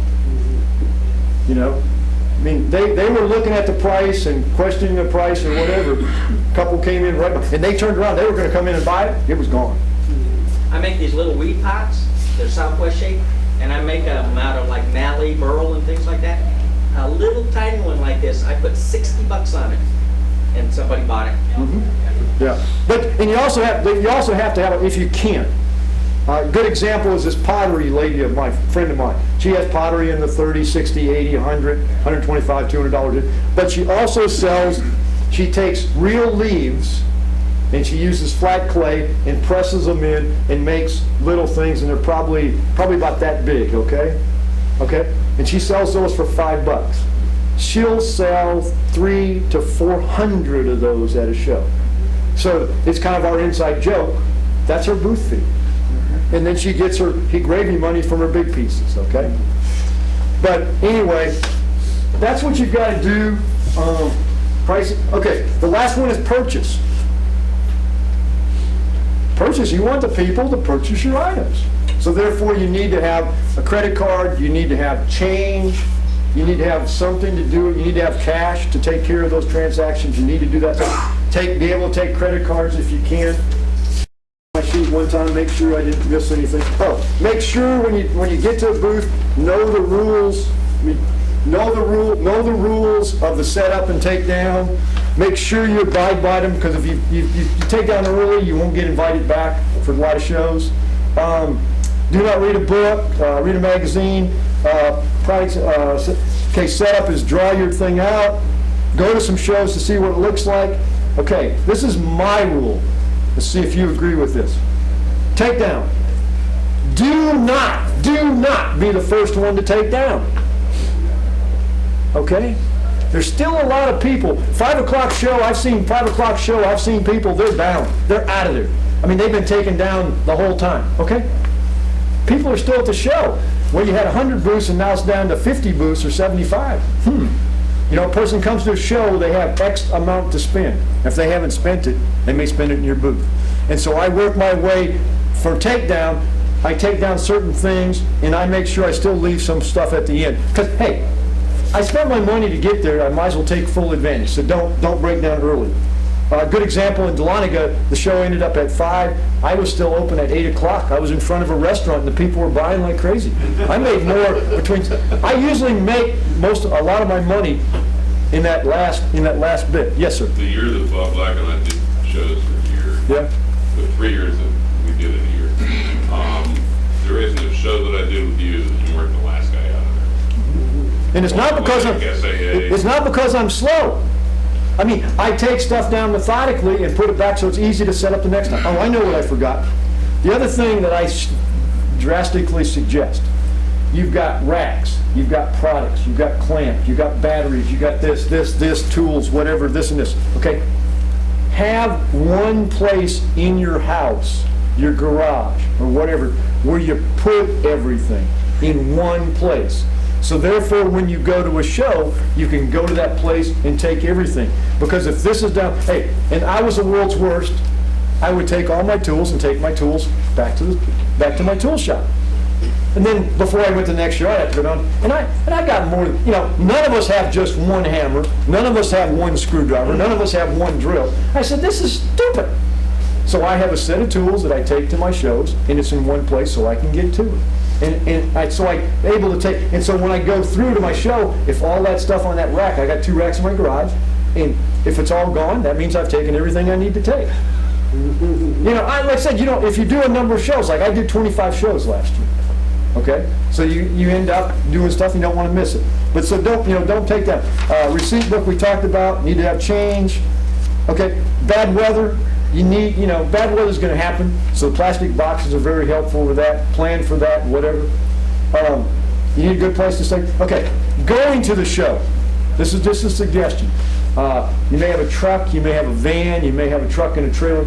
My suggestion, just my personal, to start off the first ones, is try to get everything in your van or in your truck. Going to your first couple shows and doing a trailer, unless you really have to, trailers are tough at shows. Trailers are tough to get rid of. They're tough to get close to your booth, to get in and out. See, most shows I did, 25 shows, I was able to drive up to my booth with my car. But a trailer, I might not have been able to, because some of them were in trees and woods and shrubbery and that type of stuff. So just think about that. Trailers are nice, but you need something for a demo type stuff. You need the business cards. A website's helpful of some nature. We've got that, and we can show that later. And I went around not too long. We can show that if you got. Here's cards if somebody wants a card. Signage is good. Pole signs, flags. Be cognizant of the location of your booth. When you do your designs, take your tables, and remember I said this inside is 10 by 10. You need walkway. Line your tables up. Do it on a thing, and draw out what you're going to do and how you want to set up your tables and that type of stuff. And the other side is, let's see what I got here. The other side is, I guess, is my number one. Is have fun, have a good time, enjoy it. Set up and take down in my worst times. The show itself are a blast, and the only reason they're a blast for me is I'm not in my back of my booth or in my front of my booth like this. I never get off my saw. I'm sawing something all the time, and I'm very, very, very seldom sawing product, that I can sell. Okay, I'm sawing stuff to demo and stuff or whatever, but I'd rather be doing that than sitting in a chair, just sitting there like this. Now, as he knows, every once in a while I'll compete. In my case, in my nature, I'm competing against scroll saws. I've competed against scroll saws. A big example was Big Shanny. There were four of us doing scroll saw. There was one about 9 booths down. There was one about 4 booths across the way. There was another one about 10 booths down this way. I was really amazed that most of the time, the people, those vendors in those booths were in front of my booth trying to figure out why I had people in my booth and they had Zippo. Yes, sir. I have to just say this. I was at a craft show the beginning of December in Mapleton. Mm-hmm. And the person asked me, said, do you do craft shows? I said, no, and I'm not going to do any more. But I happened to be in that one. He said, man, I went to a craft show recently, and he said, there was a guy that he brought a scroll saw in, it had a battery with it, and he was knocking off stuff as he was talking. He said, I can't believe this guy. He drew more attention because he was doing something. He got the interest of everybody there. He said, I don't remember his name. I said, I do. Just so you know, it really is like 2 things. Showmanship and organization is what they remember. Yeah. But they, like I said, in my case, they remember the sat. I've got the people that do brooms, they wear coveralls, except in the summertime they wear short, but they wear the black hat. Consistency helps, as you know well. I think the worst time, I think it was the first show I did last year, was at Lake Lanier, in the booth across the way, and I run into them now a lot. they sell dog biscuits. You've probably run into them too. They sell dog biscuit type stuff, you know, handmade or whatever. And the name of their booth is Cut Finger. If it had them next to me, it was not, you know, not the best. But I'm open for questions, and I apologize for rattling on. And yes. What's the half? Oh, the half. You want to know what place. Okay, we're gonna go purchase, place. Make sure where you are. And like I said, you know, if you're, you know, maybe your booth, you know, is on a corner, so you're going to have to rearrange your stuff because you want to get as much visibility as you can. You know, if you can find out your placement, so when you're drawing your stuff out, you know, figure your booth as a conventional booth, and then I mean, I did one in Roswell. It's the first time I've ever done it. It was open on the back side and open on the front side because of where I was and where they had made the booths. There was no way for the people to get from here to the next row, so I made easy access right through my booth. But I held them up on the way. You got to be careful because you don't want it just to be, you know, just a walkway. But I made it careful for that. You also have to be careful is things will break. You know, kids will bring up break. Okay, and so placement is very important. And like I said, I always put in my things. You know, that's the other thing I was going to do. You can always put in my things that placement.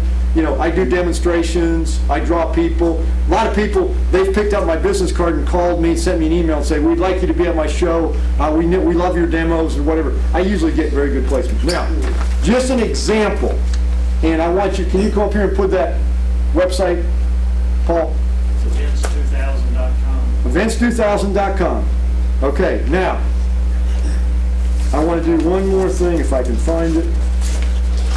And I got it right. Just, remember I told you within 50 miles? Yellow sunflower, yellow daisy, big shanty, Roswell colors, Duluth fall, spring jonquil, fall jonquil, mossy creek, mulberry, cherry blossom macon, cherry blossom conures, love the lake, Lake Lanier, Snellville dales, mule dales, spring fling, butternut creek, moonshine. I just got one this morning, pollen festival. Yellow pollen festival. But I mean, there's tons of them out there, and do them. And number 8.5. 8.5 is I've done this show, and I've thought of all these things I want to do to improve my show the next time I go out. And this 8.5 is procrastination, because you know, I procrastinate at the end and may not get all the ones I think I want to get done. But I appreciate, the other thing I do have for you, nothing fancy, but I got my ideas on a sheet if handout if anybody wants. I mean, they're not in any good order, but like I said, if you got any additional questions, just let me know. Yes, Rob? How do you handle sitting at the SCOSAL making up puzzles and stuff if you're there by yourself and someone wants to make a purchase? Very easily. Very easily. I'll do it by example. I'm doing a puzzle for this child, okay? And I tell the child, because the puzzle's free. The puzzle is free. I determine who gets them and when they get them. So I say, excuse me a second. You know, I had to pay for my booth, and so I'll do the transaction. The kid will stay there. Parents aren't going to give the kid. They understand, and it's free. You know, if I was charging for them, now I'm in a bind, and that's why. I mean, I think some people make stuff and sell them. They make name tags. I tried that a little bit, but what happens is if I'm doing that, I'm stuck with that now because I've got to finish that for that person, and I can't have the fun I have with the crap. I mean, I literally, a lot of times I'll say, I need a boy in a Chicago Bulls uniform. I need this, wherever they come by. And so they're on the other side of the road, and I suck them into my booth. I need a girl in a tutu. And then the little girl will go, Mama, I need a tutu, can I go? And I've only had one or two say they didn't want a puzzle, and that was fine. And one out of the two that said that, one came back later at the end of the thing and said, may I please have a puzzle? Now, this, I gotta tell you this story, and I think some of you have heard it too. When I get up here, because it's a free puzzle, I have fun with the kids, and the parents love it, okay? Because I say, now, I'm thinking about making you a free puzzle. Now, how did your parents teach you to ask for a free puzzle? Okay? No, don't look it down. You're in my territory now. You're on my chair. You know? So I get him to say, and I work about, well, okay, if there's green beans on the other table. So I get him to say, and the parents just think that's great. You know, some of the parents are just kind of cringing because, you know, that kid hasn't said anything, but they enjoy it or whatever. Now, the most fun I had was I had about a 9-year-old. Got up on the chair, and I said, now, how would you ask for, he says, give me a puzzle. And then the next thing he said was 1, 2, 3, 4, 5, 6, 7. I said, what are you doing? He says, I knew I asked for it wrong, but we have a rule in our family. I can't ask for it again until I count to 20. And the parent, like I said, all the people who were standing around me said, that's a great idea. And the mother was standing next to me and says, yeah. She said, they come home from school and they all rush to the refrigerator and say, ice cream, popsicle. May I please have a popsicle? So the third kid gets the popsicle. The other ones are still counting to 20. He's going eating his popsicle. Then the kid counts to 20, asks for a popsicle. Mother says, don't have any more. All out. I'm saying, so it's fun. So I have to play. I have to have fun with them. That's just me. That's just me. I have to have fun with the group. But you've got to come up with a way to get people in. There is a video on YouTube, if you want to watch it, that Carl did for me. He came to a show that has some of these ideas where you can physically see the things in the thing and the signs up and the stuff if you wanted to see something. But anyway, in addition, and Rob, so that's how I handle it.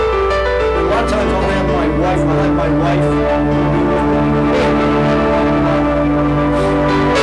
Another thing is like